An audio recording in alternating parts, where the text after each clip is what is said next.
प्रभु से प्रश्न किया, प्रभु चट्टान कितनी बड़ी, कितनी भारी, क्या उससे भी कोई बड़ा है? पत्थर की चट्टान कितनी भारी, कितनी बड़ी, क्या उससे भी कोई बड़ा है? प्रभु ने कहा, हाँ, लोहे का हथौड़ा उससे भी बड़ा है, वो उसे तोड़ सकता है। फिर लोहे से बड़ा कौन?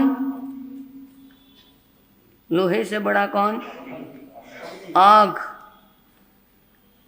जो उसे पिघला सकती है। और आग से बड़ा जो उसे बुझा सकता है। और पानी से बड़ा, अब बोलो, हवा, जो उसे सुखा सकती है। और हवा से बड़ा, हवा से बड़ा, हवा से बड़ा संकल्प, दृढ़ इरादा, स्ट्रॉन्ग डिटर्मिनेशन, उससे बड़ा कोई नहीं। जिसका इरादा मजबूत है, संकल्प बड़ा है, उसे कोई डिगा सकता नहीं। तो हमारे आराध्य गुरुदेव श्री सौभाग्य मुनि जी महाराज अपने इरादे के बहुत पक्के थे, बहुत पक्के थे। अस्वस्थ चल रहे थे, सम्मेलन के लिए बुलाया हुआ था, चल पड़े बॉम्बे से। बहुत रोका, नहीं, हमें बुलाया गया है, सम्मेलन में पहुंचना है। बीमारी के कारण कह भी सकते थे मैं नहीं आ सकता, परंतु उनका संकल्प मजबूत था। सम्मेलन अटेंड करके वापस फिर वो बॉम्बे में चतुर्मास के लिए पहुंच गए। कितने दृढ़ इरादे के वो पक्के थे। आचार्य आनंद ऋषि जी महाराज साहब ने खुद उनके बारे में लिखा, सन 1949 की बात, श्रमण संघ की कड़ियां बिखरी हुई थी। अपने अपने क्या है संघ बनाए हुए थे और अपने अपने आचार्य बनाए हुए थे। कितने थे उस समय? संप्रदाय कितने थे? 32 संप्रदाय थे, जिसमें 5 में ये सौभाग्य मुनि जी महाराज साहब भी थे, 5 इनके भी थे। आचार्य आनंद ऋषि जी महाराज साहब कहते हैं उस समय सबसे पहले इन्होंने सहयोग दिया कि मैं अपने संप्रदायों का त्याग करता हूं, श्रमण संघ एक होना चाहिए। तो कैसा इरादा था, कैसे संकल्प के धनी थे, कितना विचार पक्का था। कहते मेरे श्रमण संघ की क्या है, एकता में सबसे बड़ा योगदान है तो सौभाग्य मुनि जी का है। और वो कैसे थे? अच्छा कार्य खुद करते थे और श्रेय दूसरे को देते थे। और फिर क्या कहते थे, मैंने तो वही बात कर दी उन्होंने, मेरा आपके कृपा से सब काम है, मेरा आपकी कृपा से सब काम हो रहा है। करते हैं मेरे प्रभुवर, मेरा नाम हो रहा है। करते हैं मेरे प्रभुवर, बोल दो, करते हैं मेरे, मेरा नाम हो बड़ी बात है ये। नहीं तो आज उछले दिल वाले, मैं किया, मेरे कारण ये हो रहा है, मेरे कारण ये लोग आ रहे हैं, मैंने किया है तभी ऐसा हुआ, मैंने ऐसा किया था तभी ऐसा हुआ है। परंतु वो क्या थे, मैंने तो कुछ किया ही नहीं, सब आपका ही तो सहयोग है। जब ऐसा किया तब जा करके उनका सौभाग्य नाम चमक गया। सौभाग्य तो था ही, नाम तो था ही, परंतु उनका वास्तविक रूप सौभाग्य उनका चमक गया, जो आज भी उनके गुणगान, यहीं से पता लगता है कि उनका पुण्य कर्म कितना बड़ा था, जो आज भी उनके पीछे भी उनका नाम हो रहा है। और सदा देने में वो खुश रहते थे, त्याग करने में ही क्या रहते थे, देने में ही क्या है अच्छा मानते थे, लेने को अच्छा नहीं मानते थे। दे दिया तो वो उन्होंने कमा लिया, त्याग कर दिया। त्याग करने वाला क्या होता है, ये पहली बात मैंने बताया ना।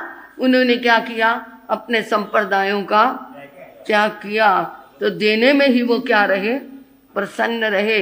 उन्होंने दिया, 5 को छोड़ा, तो उन्होंने क्या है, एक बड़ा श्रमण संघ स्थापित कर दिया। और शिष्यों को, श्रावकों को सदैव सम्मानित करते थे, सम्मान देते थे।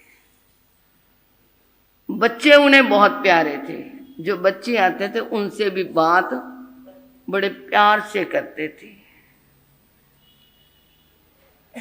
आने वाले का, समागत का कभी तिरस्कार नहीं किया, चाहे वो किसी भी भाव से आया, परंतु उन्होंने आने वाले को जब सम्मान दे दिया तो वो अपना क्या है, जो अंदर का मैला भाव है उसे भी क्या कर देता था, वो खुद ही भूल जाता था।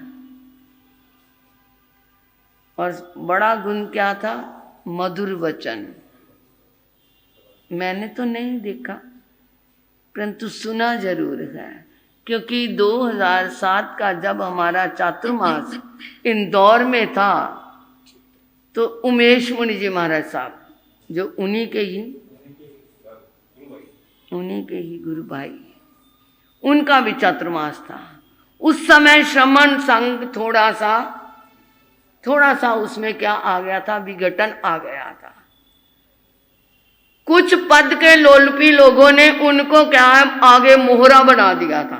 वो नहीं चाहते थे, परंतु उनको मोहरा बना दिया था, तो क्योंकि उनको तो युवाचार्य बना नहीं सकते थे, जिनका वो नाम ले रहे थे। मैं नाम नहीं लेती, उन संतों का पता मुझे है, परंतु इन्होंने रातों रात क्या है, उमेश मुनि जी महाराज साहब को क्या बना दिया, आचार्य बना दिया।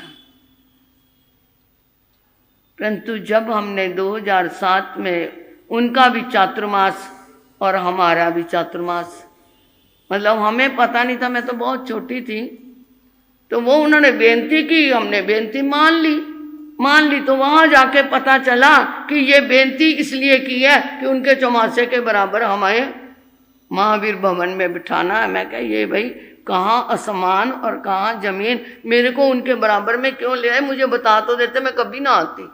परंतु कृपा उनकी ऐसी, मेरे को सबने कहा था जाना नहीं, मैं कहा मैं तो जाऊंगी। ये श्रमण संघ एक हो जाएगा और मैं बीच में उस कड़ी में फंस जाऊंगी, मैं तो जाऊंगी। मैं उनके प्रवेश पे भी गई, उनको पत्र भी लिखा, पत्र में भी लिखा कि आप हमारे प्रवेश पे हमें आशीर्वाद देने के लिए आना, और उन्होंने भी मेरे को पत्र लिखा। आज भी मेरे पास उनका वो उनके हाथों का लिखा हुआ पत्र है, साध्वी जी मेरा स्वास्थ्य ठीक नहीं, मैं इस समय तक नहीं पहुंच सकता, परंतु मैं आपको आशीर्वाद देता हूं कि आपका चातुर्मास बहुत अच्छा रहेगा। तो ये उनके गुरु भाई के ही तो संस्कार है उनके पास, परिवार तो वही है ना। तो ऐसा वो क्या है, सभी को मधुर वचन का संदेश देते थे और उनका उपहार उनको यही लौटाते थे मीठे वचनों से। कोई तिरस्कार भी करता था तो बदले में मधुर वचन देकर के उनका क्या है, उपहार दे देते। सबसे बड़ी बात, छोटे बड़े गरीब अमीर में कभी भेदभाव। कोई सेठ आ गया तो आगे आ जाओ, कोई बेचारा ऐसे ही है तो पीछे बैठा बैठा नहीं, वो जो आ गया जो पीछे आएगा पीछे बैठेगा, जो आगे आया है आगे बैठेगा। निंदा प्रशंसा में संभावी। निंदा कर रहा है तो भी ठीक। अभी मुक्ता जी ने बताया ना कि जो मुंह पे प्रशंसा करता है वो कभी अपना, तो वो निंदा में भी और प्रशंसा में संभावी रहते थे। वो क्या कहते थे, अरे अगर गली के अंदर बहुत गंदगी हो गई है तो दो चार सूरों को, सुअर होते हैं ना, पिग जिसे बोलते हैं, इधर क्या बोलते हैं, शुकर, दो चार शुकरों को बुला लो तो गंदगी क्या हो जाएगी। तो जो मेरी निंदा करते हैं मेरे लिए, तो वो आप ही समझ लो क्या है, वो क्या है, वो मैं नहीं कहा, तुम कह रहे हो। तो वो समझते थे मेरी गंदगी को क्या करने वाले बस आ गए हैं। कौन आ गए ये तुम समझ लेना। तो इसलिए वो क्या है, उसमें लिप्त नहीं होते थे। और जल में कमलवत रहते थे, यानी सबसे मिलके भी रहते थे और उनसे निर्लिप्त भी रहते थे। जल में कैसे रहना, कमल की तरह। कितने बड़े बड़े भक्त हुए उनके, कितना बड़ा समाज उनके पीछे था, परंतु अगर वो उसमें फंसे रहते तो अंतिम समय में ऐसी अवस्था में वो क्या है, मृत्यु को प्राप्त ना होते, ना रहता। वो फंसे ही नहीं थे, वो निर्लिप्त रहे थे। जल में रहूं तो ऐसे रहूं जैसे जल में कमल का फूल रहे, ऐसे रहते थे। तो ऐसे गुरुवर के मधुर स्मृति में मैं ही तो क्या, ये प्रकृति का कण कण क्या है उनके गुण गा रहा होगा, क्योंकि उन्होंने सबको ही इतना आत्म स्नेह दिया, अपनापन दिया, आत्मीयता से भरे हुए थे। भ्रमरों की टोलियां झूम झूम कर करती हैं गुणगान तुम्हारा। भ्रमरों की टोलियां झूम झूम कर करती हैं गुणगान तुम्हारा। वृक्षों की डालियां झुक झुक कर करती हैं सम्मान तुम्हारा। वृक्षों की डालियां झुक झुक कर करती हैं सम्मान तुम्हारा। हिमालय की चोटी जैसा उन्नत था गुरु ज्ञान तुम्हारा, और सागर की गहराई सा गहरा था हृदय तुम्हारा। आज मल्य नल का कन कन मधुर सुवास घोल रहा है। आज प्रकृति का कन कन गुरुदेव की जय बोल रहा है। बोलिए सभा के मल जी महाराज साहब की, बोलिए सभा के मल जी महाराज साहब की। तो ऐसे महापुरुष के चरणों में हमारा यही वंदन कि आप जहाँ पर भी विराजे हैं, आप हमारे पर भी ऐसा ही अपना वरद हस्त बनाए रखना कि हम ये संयम की चादर को ऐसे ही निभाते हुए आपकी तरह ही अंतिम समय को प्राप्त करें। इन्हीं शब्दों के साथ समय हो रहा है। ओम शांति, ओम शांति, ओम शांति।